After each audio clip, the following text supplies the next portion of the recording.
अस्सलाम वालेकुम जी। ये आज हम एक प्रॉब्लम कर रहे हैं, इसको ज़रा गौर से समझिएगा। इस प्रॉब्लम को तो मैं क्लास में हल करवाऊँगा, लेकिन फ़िलहाल इसकी जनरल फॉर्म आपने याद रखनी है। ये है स्टर्न-लिवली प्रॉब्लम।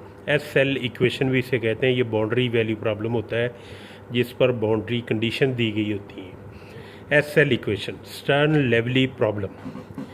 अब इसकी आपने जनरल फॉर्म फ़िलहाल सिर्फ याद रखनी है, सवाल इसका मैं आपको क्लास में करवाऊँगा। तो जनरल फॉर्म क्या है? ये सेकंड ऑर्डर डिफरेंशियल इक्वेशन होती है, ठीक है। और इसकी जनरल फॉर्म ये आपके सामने लिखी है, d by d x into p of x d y by d x plus q of x plus lambda r of x into y is equal to zero. ये इसकी जनरल फॉर्म है। अब यहाँ पे पी ऑफ एक्स क्या है, q of x क्या है, आर ऑफ एक्स क्या है? डेफिनेटली ये फंक्शन ऑफ एक्स हैं और इन पर कंडीशन ये है कि ये रियल वैल्यूड फंक्शन है, ठीक है। और सच दैट जो पी ऑफ एक्स है हैज़ कंटिन्यूस डेरिवेटिव क्यू और आर जो है आर कंटिन्यूस, और p of x r of x जो है ये पॉजिटिव हैं for all x belonging to a to b interval. ये आपने एज इट इज़ इसको फ़िलहाल सिर्फ समझें कि आपने ये इक्वेशन 1 जो है ये याद रखनी है। तो इसमें lambda is the parameter independent of x, इसके साथ एक्स वगैरह नहीं होगा, ये कोई नंबर है, ये कोई पैरामीटर है आपके पास। इसके साथ दो बाउंड्री कंडीशंस होती हैं। इस वाली इक्वेशन 1 के साथ दो बाउंड्री कंडीशंस होती हैं, ठीक है। और ये क्या है? a1 y of a plus a2 y dash of a is equal to zero, और b1 y ऑफ b ये दूसरे पॉइंट पर plus b2 y dash of b is equal to zero. इस इंटरवल a से b पर एक initial point पर और एक ये फाइनल पॉइंट पर इसकी कंडीशन दी गई है, ये इक्वेशन 2 जो है। अब इस पर एक और कंडीशन है कि वेयर a1 और a2 जो हैं आर बोथ नॉन ज़ीरो, ठीक है। साइमल्टेनियसली ये इनमें से कोई एक ज़ीरो हो सकता है, दोनों नॉन ज़ीरो भी हो सकते हैं, ठीक है, लेकिन ये नहीं हो सकता कि दोनों ही ज़ीरो हों। सिमिलरली b1 और b2 के लिए भी ठीक हो गया, क्लियर है। फिलहाल आपने सिर्फ ये याद रखना है कि ये सेकंड ऑर्डर डिफरेंशियल इक्वेशन है जिसकी जनरल फॉर्म ये है, d by d x into p of x d y by d x plus q of x plus lambda r of x into y is equal to zero. फिलहाल आपने सिर्फ ये याद रखना है कि एस एल इक्वेशन जो है, स्टर्न लेवली इक्वेशन जो है, वो इस फॉर्म में आपके पास होती है, ठीक हो गया। अब यहाँ पे होगा क्या? ये आपके पेपर में ये सवाल आएगा, इससे रिलेटेड जो है वो सवाल मैं आपको सबसे पहले करवा देता हूँ कि ये किस तरह का सवाल होगा। अब उसने दिया होगा आपको कि आपने ये इक्वेशन दी गई है, ठीक है, कन्वर्ट करना है। ये सेकंड ऑर्डर डिफरेंशियल इक्वेशन है, आपने इसे एसएल इक्वेशन में कन्वर्ट करना है, ये आपको दिया गया होगा। और ये आपको इक्वेशन क्या दी गई है? X into 1 minus x into y double dash minus 2x y dash plus lambda y is equal to zero, और x जो है 0 और 1 के दरमियान लाई करता है। अब करना क्या है आपने? जो भी आपको डिफरेंशियल इक्वेशन दी गई होगी डेफिनेटली वो सेकंड ऑर्डर की होगी, क्योंकि सेकंड ऑर्डर ही एसएल इक्वेशन जो है वो भी सेकंड ऑर्डर की डिफरेंशियल इक्वेशन है। तो जो आपको दी गई होगी डिफरेंशियल इक्वेशन वो भी सेकंड ऑर्डर की होगी। उसने कहा यह है कि इस सेकंड ऑर्डर डिफरेंशियल इक्वेशन को, ये जो 1 है, इसको आप एसएल इक्वेशन बनाकर दिखाएं। एसएल इक्वेशन कौन सी थी वो मैंने आपको पहले बताई है, d by d x into p of x d y by d x plus वो ब्रैकेट शुरू, ठीक है, आगे क्या था? Q of x plus lambda into r of x into y is equal to zero. वो एसएल इक्वेशन थी आपके पास। ये जो इक्वेशन 3 आपको लिखी हुई है ये एसएल इक्वेशन, आपने ये इक्वेशन बनानी है। अब इसमें अननोन क्या है? P of x, q of x और आर ऑफ एक्स, ये आपने मालूम करना है गिवन इक्वेशन से जो 1 आपके पास है। अब आपने हर सवाल में करना क्या है? आपने करना ये है कि आपने जो भी आपने इक्वेशन दी गई है आपने उसको कंपेयर करना है इस इक्वेशन के साथ, a naught of x into y double dash plus a1 of x into y dash plus a2 of x into y plus lambda a3 of x into y is equal to zero. ये जो a3 of x, a2 of x, a1 of x लिखा हुआ है ये function of x है, यानी ये second derivative, first derivative और सिंपल y के कोफिशिएंट्स हैं, वो कांस्टेंट भी हो सकते हैं, वो फंक्शन ऑफ एक्स भी हो सकते हैं। ये जस्ट आपने याद रखने, ठीक है। क्या चीज़ है ये, आपने जो भी डिफरेंशियल इक्वेशन दी गई होगी सेकंड ऑर्डर की, उसको कंपेयर कर लेना है, इसको आपने याद रखना है, ये सबसे इंपॉर्टेंट है।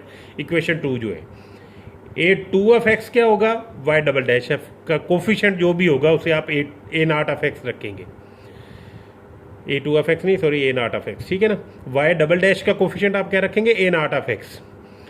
वाई डैश का जो भी कोफिशिएंट होगा उसे क्या रखेंगे, ए वन ऑफ एक्स। जो वाई का कोफिशिएंट होगा सिंपल वाई का, वो आप लेंगे ए टू ऑफ एक्स। और जो लैम्डा वाई का कोफिशिएंट होगा उसे आप क्या लेंगे, ए three of x.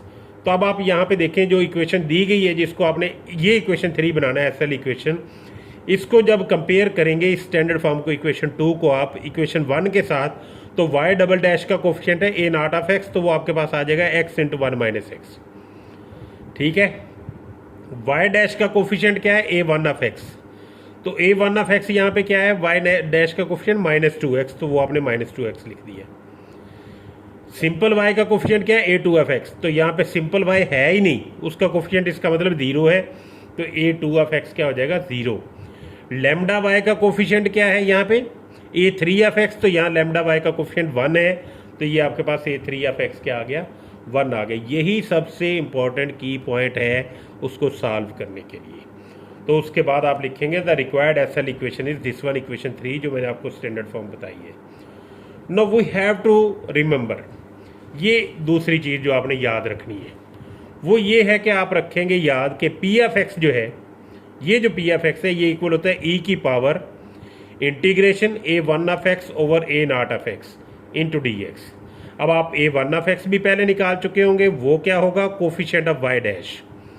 A naught of x क्या होगा, coefficient of y double dash x, ठीक है। जो सिंपल वाई का कोफिशिएंट होगा वो ए टू होगा, जो लैम्डा वाई का कोफिशिएंट होगा वो ए थ्री होगा। ये चीज़ें आपने याद रखनी है। तो पी एफ एक्स का फार्मूला याद रखें, ई की power integration A one of x over a naught of x into D x, integrate कर देना, ये आपके पी एफ एक्स आ जाएगा। क्यू एफ एक्स जो आपने मालूम करना है ये आपने याद रखना है, ये इक्वल होगा p f x into a two f x over a naught x, ठीक है। जो आर एफ एक्स है ये इक्वल होगा p f x into A three F x over a not F x. ये 3 चीज़ें आपने याद रखनी है, बाकी सिर्फ इंटीग्रेशन है। इंटीग्रेट करें, पी एफ एक्स आ जाएगा, क्यू एफ एक्स आ जाएगा, आर एफ एक्स आ जाएगा, वो जवाब मालूम करने के बाद इक्वेशन 3 में रखें, वो एसएल इक्वेशन आ जाएगी। सिंपल सा इतना है। इसका मतलब आपको आना चाहिए, इक्वेशन 2 याद रखनी है कि वाई डबल डैश का कोफिशिएंट हमेशा ए नॉट एक्स होगा, वाई डैश का कोफिशिएंट हमेशा ए वन एक्स होगा, सिंपल वाई का कोफिशिएंट ए टू ले लेना है, लैम्डा वाई का कोफिशिएंट ए थ्री ले लेना है। बाद में ये पी एफ एक्स की वैल्यू ये रखें, याद रखें, क्यू एफ एक्स की और आर एफ एक्स की। अगर आप पी एफ एक्स सही निकाल लेते हैं, बाकी सिर्फ मल्टीप्लिकेशन है, वहाँ इंटीग्रेशन नहीं है। क्यू एफ एक्स में कहीं इंटीग्रेशन नहीं, जैसे उसकी वैल्यूज रखें, पी एफ एक्स से मल्टीप्लाई कर दें। आर एफ एक्स में कहीं इंटीग्रेशन नहीं है, ये इक्वल किसके होता है, P f x into A three F x over a not F x, वो सिंपल वैल्यूज़ हैं, आप उसमें रख दें। तो इसका मतलब पी एफ एक्स आपका ठीक निकलना चाहिए। तो सो पी एफ एक्स किसके इक्वल होगा, ई की पावर इंटीग्रेशन ऊपर ए वन एक्स जो आपने पहले निकाल ली है उसकी वैल्यू रख दें माइनस टू एक्स, ये आपने ऊपर निकाला हुआ है, और नीचे ए नॉट ऑफ एक्स, ये आपके पास coefficient of y double dash x into one minus x, ये आपके पास आ गया। 2 ऊपर कोफिशिएंट जो माइनस टू है वो कॉमन ले लें अंदर से, ठीक है। कॉमन ले लिया तो नीचे वाले का ऊपर डेरिवेटिव बनता है, तो आप उसको देखें, डेरिवेटिव बनाकर देखें तो एक्स एक्स से कट गया ना, एक्स एक्स से ये एक्स और ये एक्स कट गया, तो 1 ओवर एक्स माइनस 1 की इंटीग्रेशन क्या होती है, लॉग ऑफ एक्स माइनस 1, ठीक है ना। तो लॉग ऑफ एक्स माइनस 1, ये इसकी इंटीग्रेशन आपके पास आ जाएगी। क्लियर हो गया। तो ये एक्सपोनेंशियल और ये ई की पावर लॉग ऑफ एक्स जो है ये कट जाएंगे, एक दूसरे के एंटी लॉग होते हैं, एक्स माइनस 1 का स्केयर, ये पी एफ एक्स आ गया। अब सिंपल क्यू एफ एक्स में पी एफ एक्स की वैल्यू रखें, ए टू एक्स की वैल्यू रखें, ए नॉट एक्स की वैल्यू रखें, क्यू एफ एक्स आ जाएगा। आर एफ एक्स में पी एफ एक्स की वैल्यू रखें, ये एक्स माइनस 1 का स्केयर, ए थ्री एफ एक्स ऊपर आपने निकाला हुआ है, ए नॉट एफ एक्स आपने निकाला हुआ है, उसकी वैल्यू रखें, जवाब आ जाएगा आपके पास। ये सारी वैल्यूज़ आप निकाल लेंगे, और जो आपके पास p f x, q f x और आर एफ एक्स की वैल्यू आई है ये इक्वेशन 3 में रखें, वो आपके पास एस एल इक्वेशन ये आपके पास आ जाएगी। वह ये पी एफ एक्स है, ये आपके पास रिक्वायर्ड एस एल इक्वेशन आ जाएगी। इतना सा काम है, ठीक है, ये आपने कर लेना है। ये आपका होमवर्क है। अब ये नीचे इक्वेशन लिखी हुई है, इसको एसएल इक्वेशन में कन्वर्ट करना है। तो आपने क्या करना है, वाई डबल डैश के कोफिशेंट को ए नॉट एक्स रख लेना है, वाई डैश के कोफिशेंट को A1 रख लेना है, सिंपल वाई के कोफिशेंट को A2 रख लेना है, और लेमडा वाई के कोफिशेंट यहाँ पे 1 बन रहा है, वो 1 आपने रख लेना है। और बाद में सिर्फ P of x q of x के फार्मूले याद रखें आर ऑफ एक्स के, और जब वो वैल्यूज़ आपके पास आ जाएँ, जो जनरल फॉर्म आपने याद रखनी है एसएल इक्वेशन की, वो उसमें वैल्यूज़ रखें, वो आपके पास रिक्वायर्ड एसएल इक्वेशन आ जाएगी। ये आज का लेक्चर है, इसे बार बार करें, कोशिश करें, ढूंढ के सवालों को आप उनको हल करने की कोशिश करें। अब आपके पास ये जो है रिलेटेड इसके सवाल हैं, ये मैंने आप इसका स्क्रीनशॉट लें, ठीक है। स्क्रीनशॉट लेने के बाद ये आपने जनरल फॉर्म याद रखनी है, पी ऑफ एक्स, ये एसएल इक्वेशन की जनरल फॉर्म याद रखनी है, और यहाँ से p of x q of x r of x के फार्मूले याद रखने हैं आपने, ठीक है।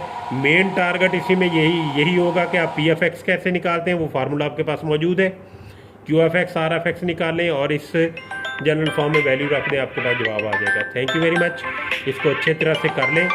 ये आपका सवाल एक और आर्टिकल इसका हल हो चुका है। थैंक यू वेरी मच, अल्लाह हाफिज़।